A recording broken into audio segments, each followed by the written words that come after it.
Since signing with the Rams back on December 19th, C.J. Anderson has been a key component for the team. However, some have made fun of his, we'll call it his build. Say, what? Fat, dick, I don't care. It's tough that professionals they have a tough time tackling me. So, everybody who has the comments, just meet me in the hole one day. Let's see if that works out for you. I like it. Self-aware, owns it. So you can call me fat, you can call me thick, whatever you want. Sometimes those fleshy athletes get injured a little bit less. They may be fleshy athletes.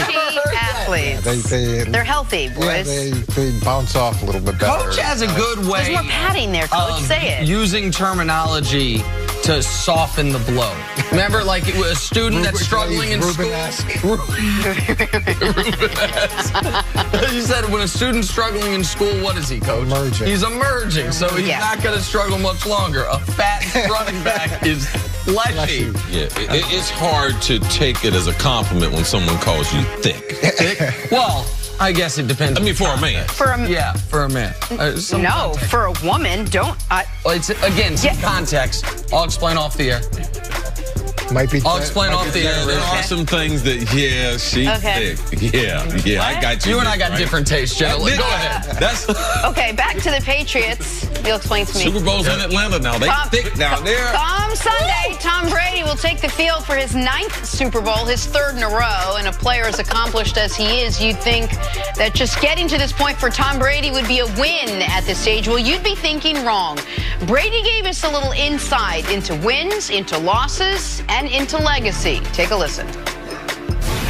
We just realize everything we got to put into it. And I think, if you get to this game and you don't perform your best and you don't perform well enough to win, you kick yourself for the rest of your life. And I don't think anyone wants to go through that. And I think hopefully we learn that lesson, and hopefully that serves as some motivation that the whole point of this week is to win the game. And if you win it, you'll have something to celebrate for the rest of your life. And if you don't, it'll be some mental scar tissue that you have to deal with for the rest of your life.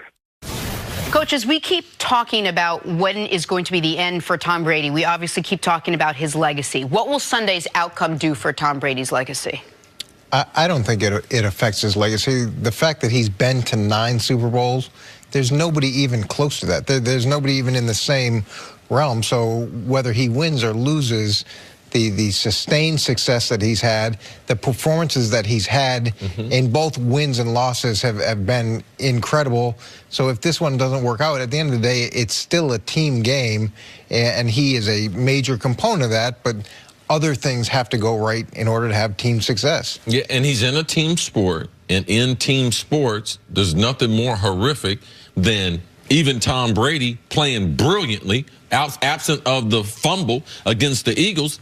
He throws for 500 yards. You're not supposed to lose a Super Bowl. So even in his losses, look how well he played. So it's beyond winning and losing with Tom Brady. All right, he's already the greatest quarterback that we've seen play the game. And and because of his overall commitment to his body, we've been able to enjoy him have this window open longer. But I know this, and through friends, losing that Super Bowl, it does something to you.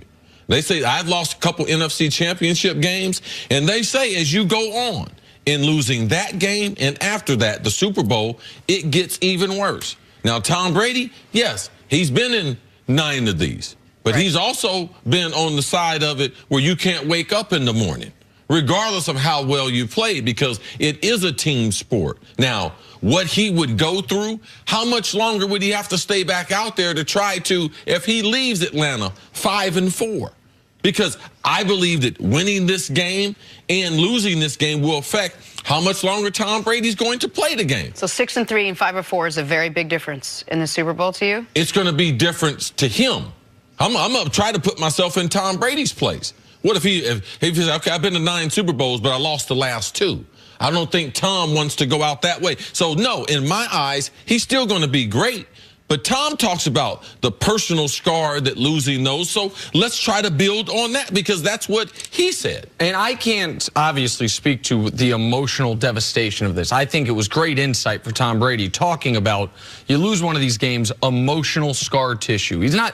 I don't think he carries emotional scar tissue at this level for every time. See, season his team didn't win a Super Bowl. Like, no matter how good you are, even when you're on a dynasty like the Pats, you can't go into every year saying, well, we'll definitely win the Super Bowl. Nobody does. And so even if those are your expectations or what you want, so losing, as much as it sucked, I'm sure, to get blown out by the Ravens 33-14 in the playoffs, like, okay, that hurts. You get over that. Losing the Super Bowls, losing the undefeated season, the way that wears on him mentally. Like last year. Like last year. But I also I'm far afield from most people as far as when I evaluate these guys' legacies. If Tom Brady finishes his career with a losing record in the Super Bowl, to me, his legacy will be enhanced from where it is right now. Because that would mean he got to at least 2 more. You cannot convince me that that Tom Brady's legacy would have been better. Let's say they lose on Sunday and he's 5-4 in the Super Bowl. It would have been better for him to have lost to the Chiefs? No, to have not. You know what I mean? To have not executed that overtime drive. Like, it would have been better if Dee Ford was on sides, he throws a pick to lose that game, and guess what? You know what? Well, now he's 5-3 though.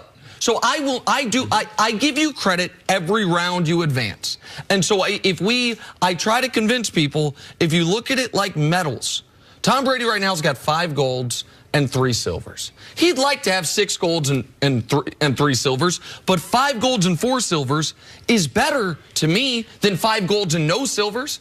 To me, 5-4, if that's what he ends up, is more impressive than 5-0. Now, a lot of people still say Joe Montana, undefeated in Super Bowls. Well, did he not play the other years?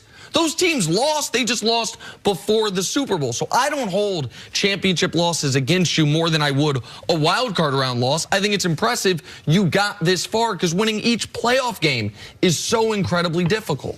And I think you make a great point about the fact if they do lose, it becomes that much harder to come back. And we saw all the things that they went through and the scrutiny they were under last year, but they found a way to come back. And to me, what's so impressive about New England is this is the free agency era.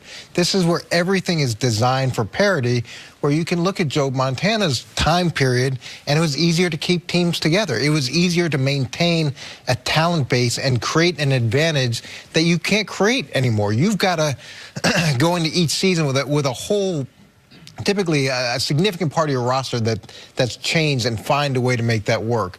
I understand what he's saying about the scar tissue, though, because the cruel thing about football is the wins last, the feeling only lasts for so long, but the losses never go away. You remember things so vividly, and you go back and think, what could I have done differently to make this outcome something better? And Tom's been in games that are changed by a play or two.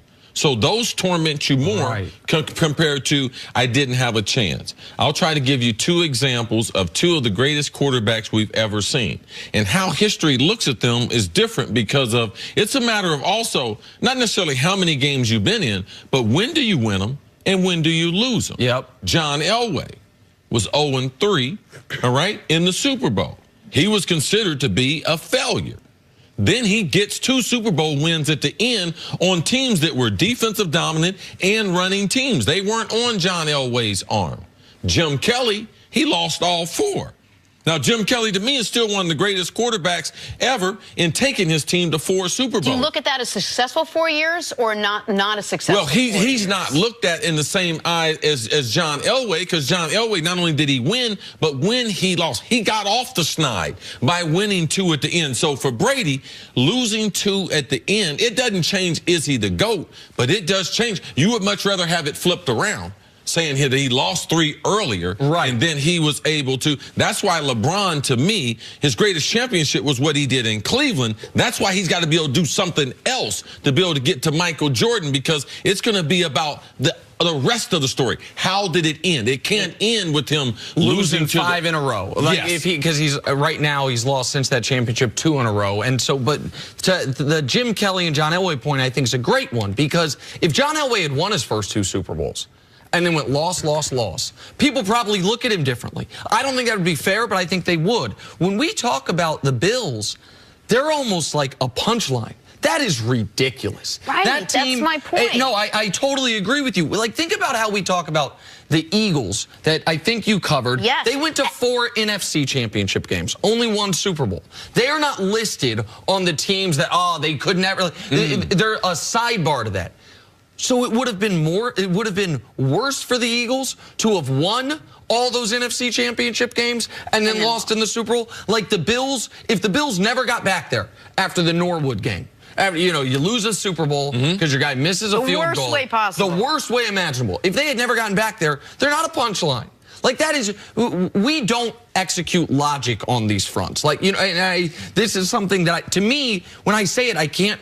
It sounds arrogant. I can't believe everyone doesn't agree with me just because it seems to me so patently obvious. Yeah, and I don't know if that's the worst way possible. I think Atlanta, that might be the worst way possible. Oh, okay, blowing. I think Seattle, that might be one of the worst ways possible, too. There's a lot of ways. But at the end of the day, your ability to deal with great success and great failure and come back and find a way to get to that point again is really hard. That range of human emotions that you go through, and then you start the marathon over, and you've got to fight through all those same challenges and somehow find yourself in this game again. Coach, we're going to need you to come back tomorrow, forget everything that happened today, do this all over again. No problem. If you can somehow I've already forgotten. muster the courage. Oh, my God, me too. Yeah. Take a break. Coming up, is Kyrie really going to reunite with LeBron? That's next on First Things First.